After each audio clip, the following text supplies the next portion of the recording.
di kejadian kemarin bom bunuh diri di depan Katedral Makassar.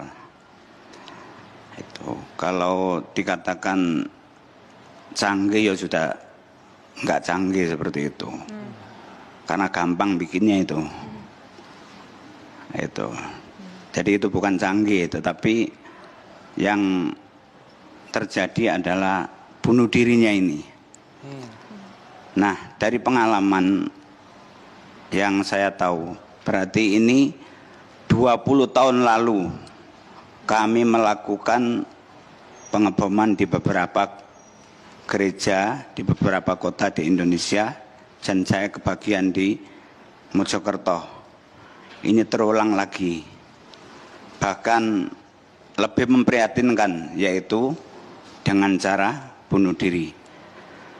Nah, apa tuh yang terjadi sebetulnya? Sering saya sampaikan, sosialisasi terhadap terorisme di Indonesia ini penting sekali. Kenapa harus sosialisasi? Supaya masyarakat, terutama masyarakat Indonesia itu ngerti benar apa toh faktanya terorisme itu. Karena masih banyak sekali yang tidak tahu terorisme itu apa. Ketika masyarakat tidak tahu terorisme apa atau apa yang terjadi di Indonesia ini, akhirnya tidak tahu ketika ada teroris yang masuk di kalangan mereka, mengajarkan paham pemikiran mereka, tidak ada yang mengantisipasi atau kurang mengantisipasi. Karena apa? Masyarakat masih banyak yang tidak tahu. Baik. Nah itu, makanya sering saya sampaikan. Bang Ali, mohon izin saya potong. Iya ya. Kejadian kali ini yang terjadi di Makassar sepertinya baru sekali nih, ada satu pasang suami istri yang meledakkan dirinya. Apa kemudian pengaruh yang diberikan kepada mereka? Kenapa bisa mereka sampai bersedia begitu, baru 6 bulan menikah, lalu kemudian mengorbankan dirinya untuk meledakkan diri begitu? Jadi begini, untuk melakukan aksi bunuh diri itu sampai sekarang masih banyak yang rebutan untuk daftar. Jadi bagi masyarakat nggak usah heran. Tetapi apa yang perlu kita antisipasi itu apa? Jadi supaya masyarakat ini tidak memiliki pemahaman yang seperti itu sampai ke arah situ. Itu. Jadi aksi yang diniatkan untuk melakukan aksi jihad fisabilillah dengan cara istimata atau istishhadiyah atau bahasa umumnya adalah bunuh diri, itu sampai sekarang masih banyak yang rebutan mendaftar. Nah ini menarik nih, sampai itu. sekarang Karena banyak. apa? Karena apa Bang Ali? Karena apa mereka berebutan Karena mau? apa? Karena mereka tahu. Jadi karena ini, jadi yang diniatkan itu untuk melakukan aksi jihad. Ketika melakukan aksi jihad ini pahalanya besar sekali. Yang kedua, ketika mati maka dia adalah mati syahid, mati yang paling mulia. Nah itu, jadi itu dua tujuan itu yang menyebabkan banyak yang mau. Nah, yang perlu diantisipasi ini adalah apakah aksi seperti itu masuk aksi jihad yang benar atau tidak. Nah ini mari kita bersama-sama untuk memahamkan. Ya, karena ternyata setelah jadi itu yang harus kita antisipasi.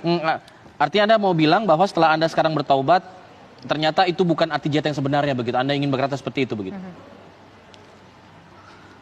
Ya kalau nanti tanya saya ceritanya panjang, cuma begitu. Jadi saya ceritakan sedikit. Silakan. Kami mengebom gereja itu ada tujuannya. Apa tujuannya? Ini kan programnya Hambali yang sekarang di penjara di Guantanamo, senior saya di Afghanistan. Apa tujuannya? Hanya memberi peringatan kepada umat Kristen karena kejadian Ambon dan Poso. Jadi waktu itu hanya memberi peringatan. Maka bom yang kami buat bom kecil-kecil. Dan kami letakkan di tempat yang kosong. Karena hanya memberi peringatan kepada umat Kristen karena kejadian Ambon dan Poso. Walaupun akhirnya kami juga introspeksi. Bukan kami pribadi, tapi jaringan kami Jamaah Islamiyah pada waktu itu ketika kami diketahui bahwa kami sebagai pelaku, kami dihabisi. Artinya dihabisi bahwa aksi jihad yang semacam itu adalah salah, enggak benar. Nah seperti itu. Jadi kita saja sebagai pelaku saja masih pro dan kontra. Apalagi masyarakat secara umum. Jadi apa panjang ceritanya. Nah oleh karena itu selama 18 tahun ini selalu saya kampanyakan. Mari kita ini sadar. Para jihadis mari kita ini sadar. Karena apa yang saya ikuti kemudian hari, seperti yang baru saja terjadi misalkan di Surabaya, sekeluarga itu, kemudian sekarang di Makassar sekeluarga, itu kalau menurut saya itu mendahulukan hawa nafsu. Apa hawa nafsunya? Hawa nafsunya adalah dia ingin melakukan aksi jihad yang bagaimana bisa menakuti, lebih menakuti lagi pihak-pihak yang dianggap sebagai musuh. Jadi seperti itu. Jadi menunjukkan bagaimana saya ini muslim, saya ini mujahid, bisa memberikan ketakutan kepada pihak-pihak yang kami anggap atau saya anggap sebagai musuh. Jadi itu, kalau menurut fikih jihadnya jauh kalau dikaji itu salah, nggak benar itu.